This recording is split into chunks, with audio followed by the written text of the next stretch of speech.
Hello everyone, welcome to our channel. I hope you all are doing good. Myself Ishika Sharma and this is lecture number 2 of Atom. So in last lecture we had already discussed 3 atomic models. The first one was the Dalton atomic model, the second one was the Thomson atomic model and the third one was Rutherford atomic model. Along with their atomic models, we had also discussed their drawbacks. So now in this lecture we will discuss Bohr's atomic model, which is given by Niels Bohr. So in this model, he gave his 3 hypotheses. On the basis of these hypotheses, he was able to explain or able to calculate the radii of the allowed orbits, second the velocity of the electron, energy of the electron and wavelength of the electron. And he was also able to explain the hydrogen spectrum, which was the major failure of Rutherford, Thomson and Dalton also. So let's start with the Bohr's atomic model. Okay. Bohr's atomic model. First we will discuss hypothesis. All 3 hypotheses given by Bohr. So the first was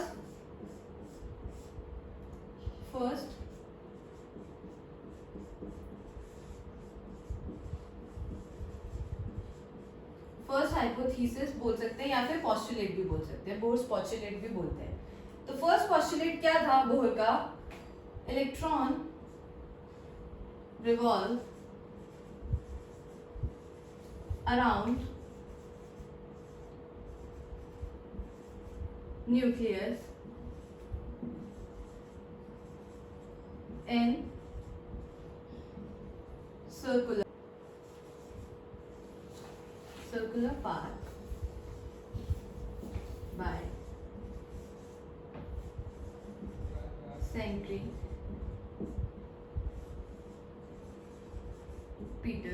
force which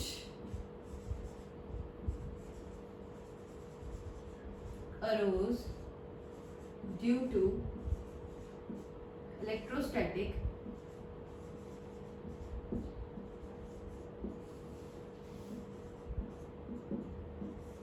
force between electron and nucleus. तो first hypothesis क्या बताती है कि जो electron है वो क्या कर रहा है? सर्कुलर ऑर्बिट में चक्कर लगा रहा है. किसके? न्यूक्लियस के. किसकी मदद से? सेंट्रीपिटल फोर्स की वजह से. सेंट्रीपिटल फोर्स की वजह से वो क्या कर रहा है? सर्कुलर पाथ में चक्कर लगा पा रहा है. और सेंट्रीपिटल फोर्स कैसे आया? तो क्या होता है, देखो न्यूक्लियस है, ठीक है, इसके चारों तरफ एक इलेक्ट्रॉन चक्कर लगा रहा है, ठीक है. न्यूक्लियस के चारों तरफ इलेक्ट्रॉन चक्कर लगा रहा है. तो ये जो न्यूक्लियस है ये क्या है? पॉजिटिव चार्ज है. इलेक्ट्रॉन क्या है? नेगेटिव चार्ज है. इन दोनों के बीच में क्या होगा? इलेक्ट्रोस्टैटिक फोर्स होगा. इलेक्ट्रोस्टैटिक फोर्स की वजह से क्या होगा? सेंट्रीपिटल फोर्स पैदा होगा. और सेंट्रीपिटल फोर्स की वजह से क्या होगा? जो अपना इलेक्ट्रॉन है ये क्या कर पाएगा? सर्कुलर ऑर्बिट में चक्कर लगा पाएगा न्यूक्लियस के. ठीक है, ये तो था फिजिक्स के पॉइंट ऑफ व्यू से. अब हम इसको क्या करेंगे? मैथमेटिकली भी लिख सकते हैं. तो इसको मैथमेटिकली लिखने के लिए अपन अज्यूम करते हैं m mass E charge electron revolves around nucleus of charge Ze in r radius circular path. R radius के सर्कुलर पाथ में क्या कर रहा है? ई चार्ज का एक इलेक्ट्रॉन एम मास का चक्कर लगा रहा है. ये आर रेडियस है, ठीक है. तो हमारा क्या होगा? सेंट्रीपिटल फोर्स जो होता है वो क्या होता है? उसका formula mv² upon are. Okay. और जो इलेक्ट्रोस्टैटिक फोर्स होता है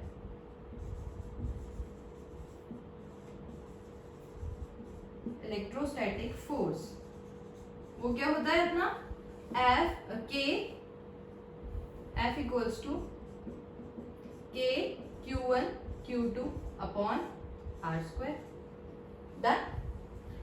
तो हमारे फर्स्ट हाइपोथेसिस के अकॉर्डिंग ये जो सेंट्रीपिटल फोर्स है ये क्या होगा, अपने इलेक्ट्रोस्टैटिक फोर्स से क्या हो जाता है, बैलेंस हो जाता है। तो बैलेंस के लिए हम क्या करेंगे, इन दोनों को इक्वल कर देंगे।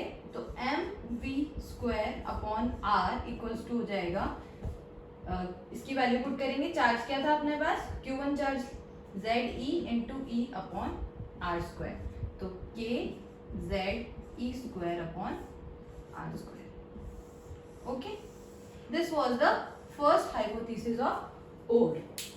Okay, now the second hypothesis.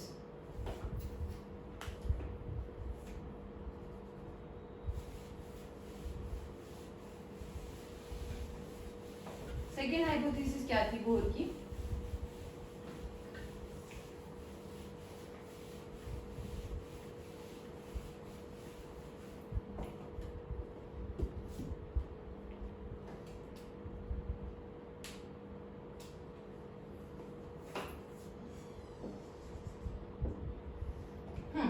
electron revolve around nucleus in a definite circular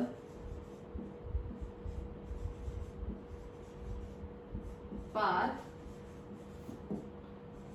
for which angular momentum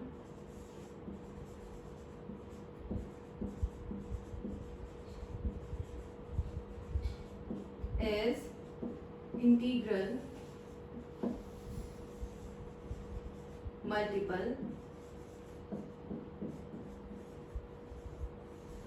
for which angular momentum is integral multiple of h upon 2 pi। और सेकेंड हाइपोथेसिस में क्या बताया था board ने कि जो electron है वो एक पर्टिकुलर ऑर्बिट में ही चक्कर लगाएगा। एक इलेक्ट्रॉन जो है वो क्या करेगा, कुछ अलाउड ऑर्बिट्स ही होंगे, ये नहीं कोई भी ऑर्बिट ले सकते हैं, कुछ पर्टिकुलर अलाउड ऑर्बिट होंगे और उन ऑर्बिट्स के अंदर क्या होगा, जो एंगुलर मोमेंटम होगा वो क्या होगा, इंटीग्रल मल्टीपल होगा h अपॉन 2 पाई का। इसको अपन मैथमेटिकली लिख सकते हैं L equals to mvr equals to nh upon 2 pi. ठीक है, n की वैल्यू यहाँ पे कुछ फिक्स्ड वैल्यूज होंगी, 1 हो गई, 2 हो गई एंड सो ऑन। तो इन पर्टिकुलर वैल्यूज के लिए क्या होंगे, अलाउड ऑर्बिट्स होंगे और उन ऑर्बिट के अंदर जो एंगुलर मोमेंटम होगा वो क्या होगा, इंटीग्रल मल्टीपल होगा। तो ये जो फॉर्मूला है इसको अपन बोर्स क्वांटाइजेशन कंडीशन भी बोलते हैं, बोर्स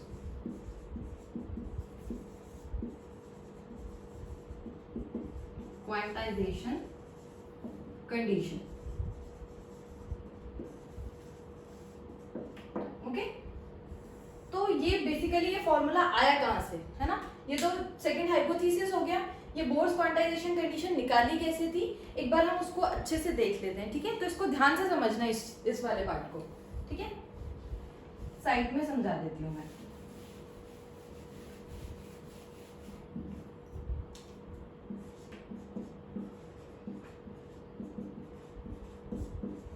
तो हुआ क्या था, तो इसको समझ, इस फॉर्मूले को डिराइव करने के लिए अपन क्या करते हैं, ये एक न्यूक्लियस है, इसके चारों तरफ ये इलेक्ट्रॉन एक सर्कुलर ऑर्बिट में चक्कर लगा रहा है। तो डी ब्रोगली के अकॉर्डिंग इस इलेक्ट्रॉन के साथ एसोसिएट क्या होगा, वेव नेचर भी होगा। ओके, वेव नेचर भी होगा। अब हमने क्या कहा था, हमें ऑर्बिट ऐसा लेना है जिसके अंदर एनर्जी जो होती है वो ना तो डिक्रीज होनी चाहिए ना ही इंक्रीज। अगर डिक्रीज होती जाएगी तो हमारा इलेक्ट्रॉन क्या होगा, न्यूक्लियस के अंदर गिर जाएगा, जो कि पॉसिबल नहीं है। तो एक ऐसा ऑर्बिट सेलेक्ट करना है हमें जिसके अंदर एनर्जी क्या रहे, स्टेशनरी है। ठीक है, ऐसा ऑर्बिट सेलेक्ट करने की सिर्फ एक ही कंडीशन हो सकती है। ऑर्बिट क्या है, सर्कुलर ले रहे हैं, तो 2 पाई आर सर्कमफेरेंस ऑफ सर्किल क्या होनी चाहिए, एन लैम्डा। डी ब्रोगली के अकॉर्डिंग क्या होनी चाहिए, पर्टिकुलर वेवलेंथ के अकॉर्डिंग उसका ऑर्बिट चेंज होना चाहिए। इस इलेक्ट्रॉन के साथ जो वेव एसोसिएट रहेगी वो एक पर्टिकुलर ऑर्बिट के अंदर सेम रहेगी, n इक्वल टू 2 के लिए कुछ और होगी, n इक्वल्स टू 3 के लिए कुछ और होगी। तो तभी पॉसिबल है एनर्जी जो होगी हमारी एक पर्टिकुलर ऑर्बिट में स्टेशनरी कब रह पाएगी, जब 2 पाई आर क्या होगा, किसके इक्वल हो जाएगा, n लैम्डा के इक्वल हो जाएगा। This was the first equation. Second, lambda equals to de Broglie के अकॉर्डिंग लैम्डा क्या होता है, h अपॉन mv, यही होता है डी ब्रोगली को अकॉर्डिंग। इस वैल्यू को फर्स्ट इक्वेशन में पुट कर देते हैं अपन, तो 2 pi r put second n first, तो 2 पाई r इक्वल्स टू क्या हो जाएगा, n h अपॉन mv। इसको क्रॉस मल्टीप्लाई कर दो, इसको उधर भेज दो, तो mvr इक्वल्स टू क्या हो जाएगा, nh अपॉन 2 पाई। और this was the Bohr's quantisation condition जो उसने क्या दिया था, सेकेंड हाइपोथीसिस। ओके, क्लियर यहां तक? तो चलिए नेक्स्ट देखते हैं अपन थर्ड हाइपोथीसिस क्या थी।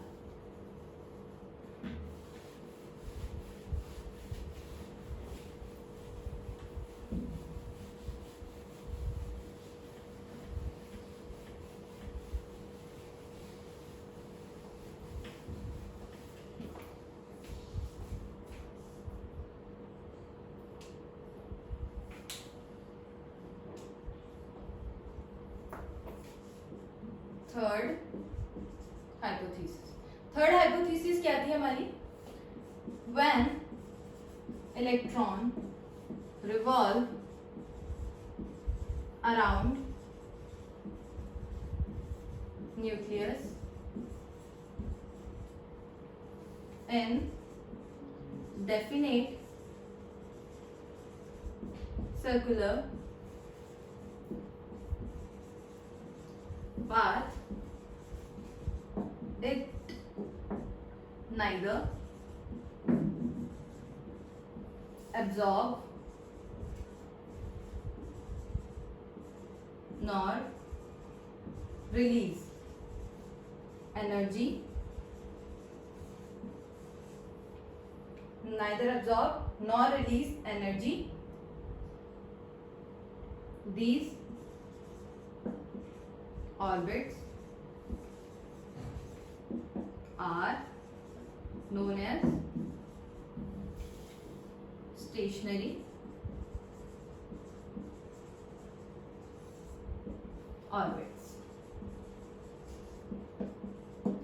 तो जब इलेक्ट्रॉन क्या करेगा, न्यूक्लियस के चारों तरफ चक्कर लगाएगा, एक डेफिनेट सर्कुलर पाथ, एक डेफिनेट सर्कुलर पाथ या डेफिनेट ऑर्बिट भी बोल सकते हैं अपन इसको, एक डेफिनेट ऑर्बिट में जब वो चक्कर लगाएगा तो ना तो वो एनर्जी रिलीज करेगा और ना ही एनर्जी एब्जॉर्ब करेगा।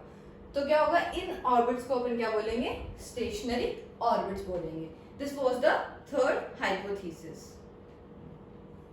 ठीक है, नाउ इस हाइपोथीसिस के अंदर जैसे देखते हैं अपन, अब ये तो हो गया एक पर्टिकुलर फिक्स्ड ऑर्बिट की बात हो गई कि एक पर्टिकुलर ऑर्बिट में जब वो रहेगा इलेक्ट्रॉन, तब वो ना तो एब्जॉर्ब करेगा ना ही रिलीज करेगा एनर्जी। अब जब वो इलेक्ट्रॉन है, when electron jump from higher energy level, higher energy level to lower energy level, मैं इसे शॉर्ट फॉर्म में लिख रही हूँ, हायर एनर्जी लेवल से लोअर एनर्जी लेवल में जब वो इलेक्ट्रॉन जंप करेगा, देन इट रिलीजेस एनर्जी। और एनर्जी किस फॉर्म में रिलीज करते ही, Hν, ओके, एक फोटोन की फॉर्म में। तो जैसे ये अपना न्यूक्लियस है, इसके चारों तरफ ये ऑर्बिट हो गया अपना, ये हायर एनर्जी लेवल है इलेक्ट्रॉन, ये इसका लोअर एनर्जी लेवल। जब ये यहाँ से यहाँ जंप करेगा, हायर एनर्जी लेवल से लोअर एनर्जी में जंप करेगा, तो ये क्या करता है, एनर्जी रिलीज कर देगा। Okay, first condition. Second condition क्या है, when electron goes from lower energy level to higher energy level, it absorbs energy. ठीक है, जैसे ये न्यूक्लियस हो गया, ये इलेक्ट्रॉन है, वो लोअर एनर्जी लेवल से हायर एनर्जी लेवल की तरफ जा रहा है, तो यहां क्या करेगा, ये एनर्जी को एब्जॉर्ब करेगा. ओके, तो these were the 3 hypothesis given by bore. अब इन तीनों हाइपोथेसिस के बेसिस पे क्या करेंगे, बोर ने क्या किया, radii of allowed orbits calculate की, एनर्जी, वेलोसिटी, ये सब हम क्या करेंगे, अब कैलकुलेट करेंगे. ओके,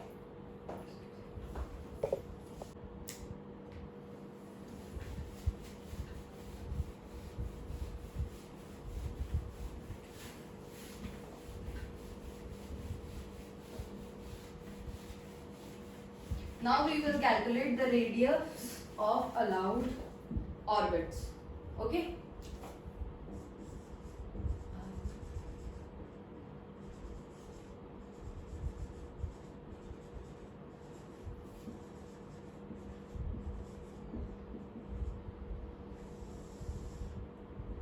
ओके, क्या तीनों हाइपोथेसिस की मदद से हम क्या करेंगे, radius of allowed orbit calculate करेंगे. तो फर्स्ट हाइपोथेसिस से, फ्रॉम फर्स्ट हाइपोथेसिस से क्या था, mv² upon r equals to kze² upon r². First equation यही थी, सेंट्रीपिटल फोर्स किसके इक्वल हो गया था, इलेक्ट्रोस्टैटिक फोर्स के. सेकेंड, फ्रॉम सेकेंड हाइपोथेसिस से क्या कैलकुलेट किया था अपन ने, mvr equals to nh upon 2 पाई. यहाँ से अपन v की वैल्यू कैलकुलेट कर लेंगे, v equals to nh upon 2 pi mr. Second equation. अब क्या करेंगे, v की वैल्यू हम क्या करेंगे, सेकेंड इक्वेशन से फर्स्ट इक्वेशन में पुट कर देंगे. Put value from equation 2 to equation 1. Okay, equation 1 में वैल्यू पुट करेंगे. देखो, mv² upon r equals to kze² upon r². एक r से एक r cancel.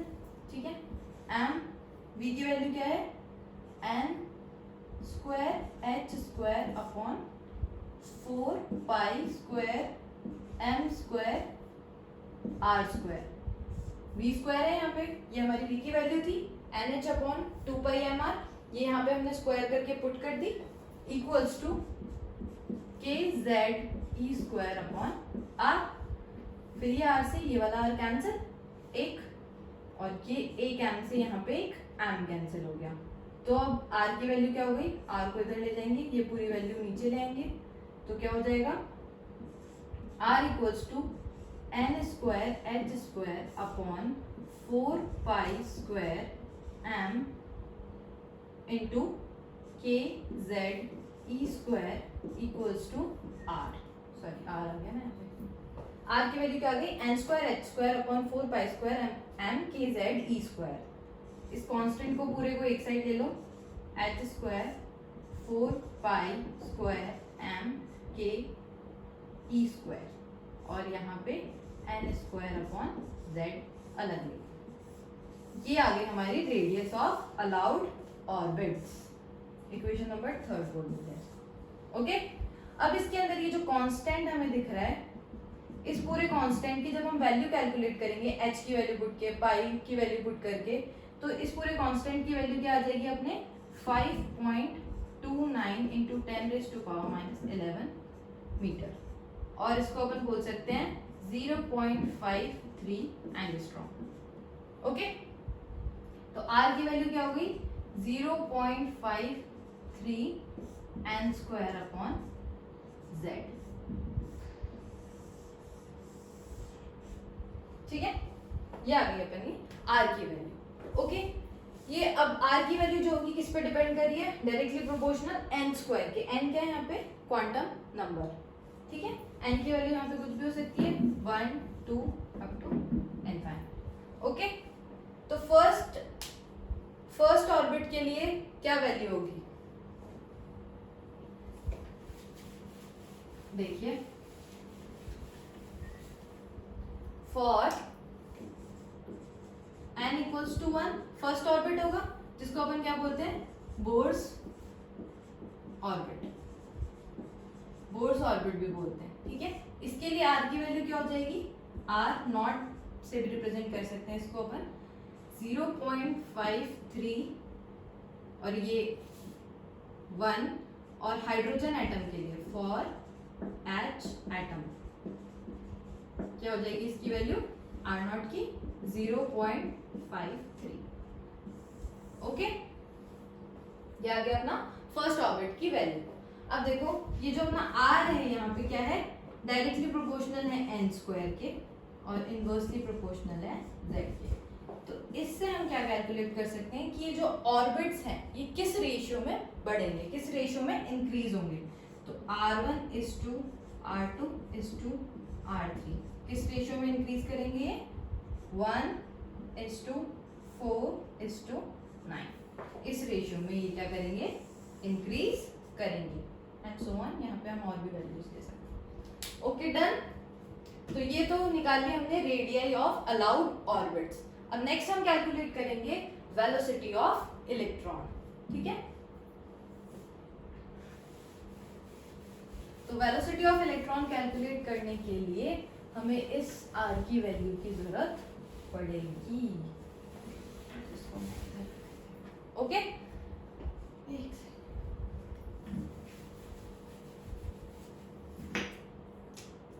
Velocity of electron ये कैलकुलेट करेंगे, ठीक है। तो वेलोसिटी कैसे निकाली थी, mvr equals to nh upon 2 okay, तो v क्या हो जाएगा, nh अपॉन mr2 ठीक है। अब ये जो r की वैल्यू है हम क्या करेंगे, यहाँ से यहाँ पुट कर देंगे। तो v इक्वल्स टू क्या हो जाएगा, nh upon m into 2 pi, r की वैल्यू क्या है यहाँ पे, n square h square 4 pi square m k z e square, ठीक है। अब इसमें देखिए एक पाई से तो ये पाई गया, ये m से ये m गया, 2 से ये 2 गया, ये n से ये गया और एक h से ये भी चला गया। तो हमारे पास क्या आई वैल्यू v की, 2 pi k z e square upon nh। Okay, equation number 4 ये आ गई अपनी वेलोसिटी ऑफ इलेक्ट्रॉन की वैल्यू। अब देखिए इसको अपन फिर से सेपरेट कर लेते हैं, v equals to 2 pi k e square upon h, ये कांस्टेंट है पूरा, इसकी वैल्यू हम कैलकुलेट कर सकते हैं। और यहाँ पे आ गया z अपॉन n, ये अपना क्या हो गया, ये अपना क्या हो गया, वेलोसिटी का फॉर्मूला हो गया। जैसे जैसे n वेरी करेगा वैसे वैसे वेलोसिटी की वैल्यू वेरी करती जाएगी, ठीक है। तो इस कांस्टेंट की वैल्यू होती है 2.18 इंटू 10 रेज़ टू पावर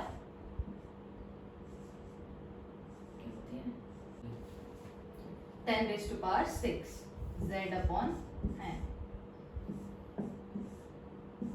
ठीक है। ये आ गई अपनी वेलोसिटी की वैल्यू। v यहाँ पे क्या है, directly proportional to z and inversely proportional to n। Okay, ये आ गया अपना वेलोसिटी का फॉर्मूला, ठीक है।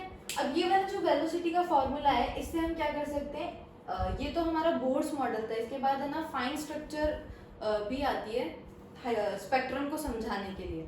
तो फाइन स्ट्रक्चर कांस्टेंट की वैल्यू हम यहाँ से कैलकुलेट कर सकते हैं, तो उसको भी हम एक बार देख लेते हैं।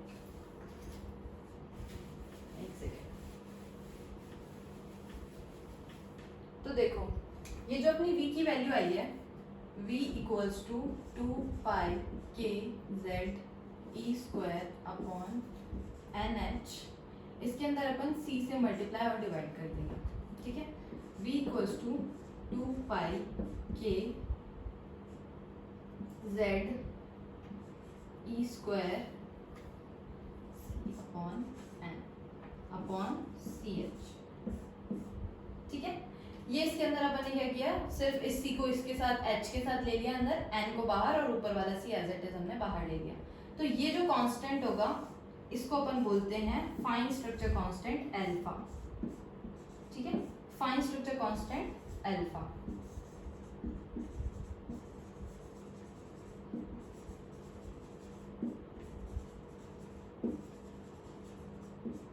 या फर्दर हायर क्लासेस में पढ़ोगे कि फाइन स्ट्रक्चर क्या होती है, ओके। तो ये आ गया फाइन स्ट्रक्चर कांस्टेंट अल्फा। इसकी वैल्यू आती है, हमारे अल्फा की वैल्यू होती है 1/137, ओके। तो इसके अंदर क्या होता है, इससे हम इस फॉर्मूले से ये कह सकते हैं, जो वेलोसिटी है, वेलोसिटी जो है वो 1/137 times of speed of light in vacuum के इक्वल होती है, ठीक है। ये किसके लिए था, हाइड्रोजन एटम के लिए। तो ये जो सारी चीजें कैलकुलेट करवाई है बोर ने, ये सारी हाइड्रोजन एटम के रिस्पेक्ट में कैलकुलेट कराई है। हाइड्रोजन एटम हो गया या हाइड्रोजन लाइक एटम, जिनके अंदर क्या होता है, एक इलेक्ट्रॉन और एक प्रोटॉन प्रेजेंट होता है, ठीक है।